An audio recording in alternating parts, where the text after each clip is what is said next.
একটু রান বাইরে আছে হ্যাঁ হ্যাঁ একটু দেরি হইতেছে এই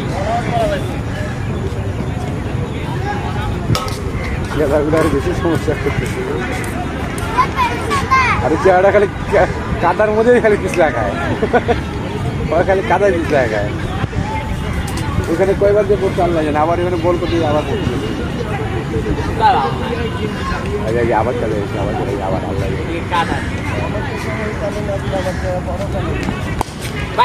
পাইছেন তো পাইছেন পাইছেন পাইছেন হয় হয়